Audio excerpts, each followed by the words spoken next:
سائح امريكي موجود في المغرب، راح عند مولات الببوش. قال لها ببوش ببوش، قالت له اه، واتعاملت معاه بطريقه جميله جدا.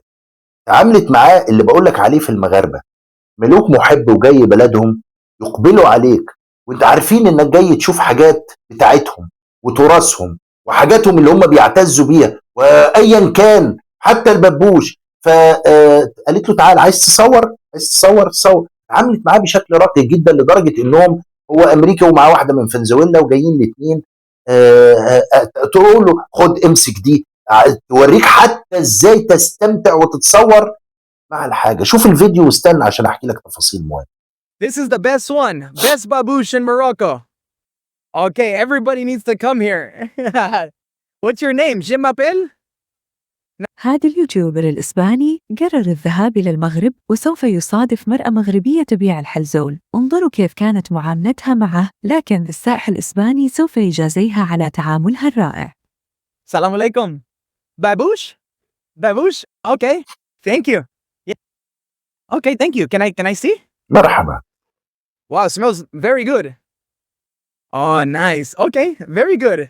شكرا. بدي تصور مع ببوش. babouche. بدي فوتو. Oh yeah, photo. زيت صوري انتي بلاش. حطها دي هنا، انا بباري. Okay. بتخرج لهم انت أوكي. صوري. شو دارينا؟ Oh, you want me to serve you? Okay. خلاص ده. Here, I'll give that to her. اي عبي راسك. So there. صورتي. عوزة. Okay, so like this. Man, what a sweet lady. واتكلموا بالدارجه. I think عمر this is الزلاف. enough babouche. But yeah, guys, babouche is snails with all kinds of seasons. شكرا. Saman. Español. Español. استنى بقى البلول Hola, بقى. Venezuela, America. But we speak español. استنى بقى. فقال لها من هي من فنزويلا وانا من امريكا، وقعدوا تصوروا وانبسطوا وموده، وما تسمع الا مرحبا. قالت له مرحبا، تعالى تعالى. فقال لها عايز ببوش، لقيتهم بتصوروا. طب تعالى بقى. عملت لهم اخراج. صوري انت، امسك انت نزل. احنا عايشين ده طول النهار والليل في كل مكان. طيب شوف الود ولا اي حاجه ولا اي، والعكس، يساعدوك في البهجه. تعالى، امال انت جاي ليه؟ ببوش وعاجبك وهو عمال مبسوط. ببوش ببوش، ايوه يا سيدي. تلاقيه ضارب زلافتين قبل كده دول، وفيهم العطريه تلاقيها قويه شويه، فعملت فيه ده مسكين. كل ما هيمشي يلاقي ببوش يجري ورا الكروسه. ببوش بيحصل لنا كلنا ده. انا مريت بده. فساعدته. امسك الزلافه كده. المغرفه كده، عبي عبات له وانت صور. اخرجت لهم المشهد. المغاربه يقبروني، المغاربه على راي الاخوه اللبنانيين. واستمتع ومشي وانبسط ومشي. وهو ده اللي هنا في المغرب، المحبه والود واللطف والطيبه والكرم، وحبهم يحبوك. بس كده، دي معادله بسيطه جدا. ودول بقى يعني يا عالم، بس ده شكله هيمشي. يعني ده شكله مش جيمس ولدي. جيمس ولدي قاعد في مراكش دلوقتي يستقبل. ما جيمس ولدي دلوقتي هيعمل بقى مخيم استقبال للاولاد اللي جايين. هو الوحيد اللي جه من بريطانيا من كاس العالم 2022، او على الاقل اللي اعرفه الوحيد يعني. ده جه مع الاسود، مع منتخب المغرب سنه 2022. كان بريطاني في قطر وبيشجع في كاس العالم، اتضرب بمنتخب المغرب. بدأ يشوف المغاربة، راح مع جمهور المغرب بيشجعوا وشالوه ورفعوه لعبوا معاه نشطوه. جه معاهم وجه في مراكش اهو من ساعتها مسكين ماشي يصور الشيء. جيمس ولد ده ابن البكر بقى. من ساعتها بقيت اقول له جيمس يا ولدي، انا راضي عنك. طيب النهارده في امريكا شايف البوادر كده ان في لقشه جايه. في كده لقشه جايه. فانا بقول له جيمس يا ولدي، لان هو ابن البيت. اقعد بقى في مراكش استقبل اخواتك. طبعا في معاه بيشا بيتي برضه، في معاه بعض الابناء كده. في واحد بلجيكي، وفي يعني مره كده يطلع واحد هنا واحد هناك. بس دول كاس العالم ده كده انا حاسس ان في لقشه جايه.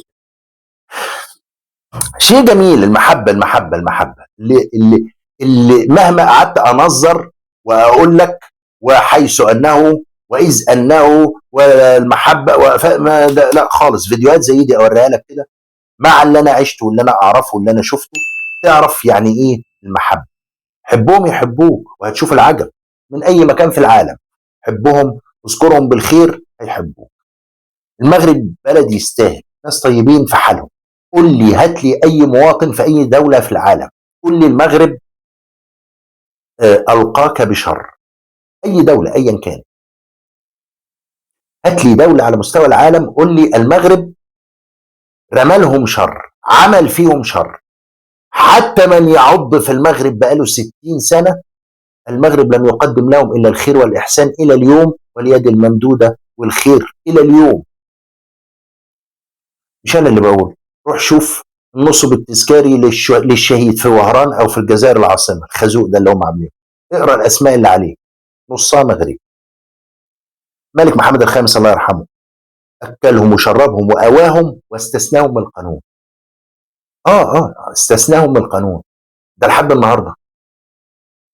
لحد النهارده الجزائري ما يعملش اقامه في المغرب. انا اعمل اقامه، لو ما عملتش اقامه بحرج. انا بروح اعمل اقامه واجدد الاقامه. الجزائري لا، زي المغربي.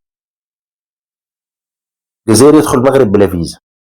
الجزائري يقيم ويشتغل يخدم في مؤسسات الدوله بلا عادي، بلا زي المغربي الى اليوم. الملك محمد الخامس استثناه من القانون. مغربي جزائري ما يخلصش ضريبه، ما يأديش ثمن ورقه وثيقه او اي رسوم للدوله، ما يدخلش السجن، ما يسرق سرق ولا بتاع ولا حاجه كده، ما خلاص مش هبقى انا والزمن. استثناء من القانون. جزائري لا يطبق عليه القانون. تخيل. طب والنتيجه ايه؟ عضوا في المغرب اكتر ما عضت اسرائيل في العرب. عضوا في المغرب لدرجه يا راجل عنده فصيل اسمه البوليزاريو شغلته بقاله 50 سنه يقسم المغرب على 2. لو لم يجد الجزائر عار في حياته قد ده عار يكفيه ويكفيه ويوفيه. كل جزائري يقبل بان البوليزاريو يبقى عنده ده المفروض يدفن نفسه حي. اما المغرب لم يزرع الا هات لي بلد في العالم وانا اقول لك المغرب ايادي بيضاء فيه في العالم. تخيل. والله الاسلام ونشر الاسلام والصوفيه ونشر المحبه ونشر الخير من ايام يوسف ابن تشافين مع المسلمين في الاندلس. لولاهم ما كانت راحت من زمان. والمغرب بيدفع الثمن لحد النهارده. هل تعلم ذلك؟ الاحتلال الاسباني والصحراء المغربيه والبوليزاريو وكل ده من ايام سبته وماليليا، ما هو من ايام. ما هي دي رواسب سقوط الاندلس الى اليوم بيدفع الثمن الى اليوم لوحده. بل والخاوه مع الاعداء. ده الجزائر قطعت اسبانيا عشان اعترفت بمغربيه الصحراء. الاخوه الا الاخوه ولذلك هم دول المغاربه اللي انت شايفه ده، هم دول المغاربه. فانت تحب المغاربه يحبوك، تحب المغاربه تشوف سر المحبه. اسالني انا.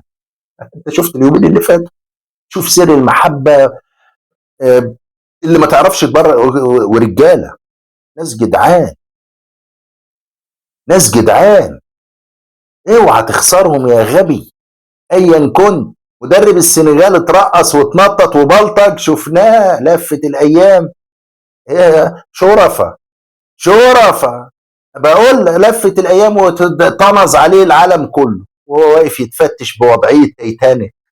وضعيه روز كان اسمها روز وجاك. تشبث يا جاك، لا تقلق يا روز. وانا اعيط في السينما في فيلم تايتانيك ده 97، وانا اعيط وهم يتشبثوا الغرق وانا اعيط. بس شفت مدرب السنغال بقى وهو واقف يتفتش بوضعيه روز وجاك بتاع تايتانيك دي وانا كاركر. شوف الزمان 30 سنه كفيله القلب المقاييس والموازين. فلا احب المغاربه يحبوك. المغاربه اهل محبه. النماذج اللي بوريها لك دي عشان اقول لك ناس طيبين. شوف هو رايح جاي ببوش، تدي له ببوش ويقف ياكل وخلاص؟ لا، جاي تصور تعال اقف خد بقى ازاي يغرف وانت صوري. واخرجت لهم المشهد كمان. مغاربه ناس طيبين واهل محبه. لذلك لا تخرج من الفيديو قبل ان تقول عمر يا مغرب. دي الحكايه. اشوفكم على خير.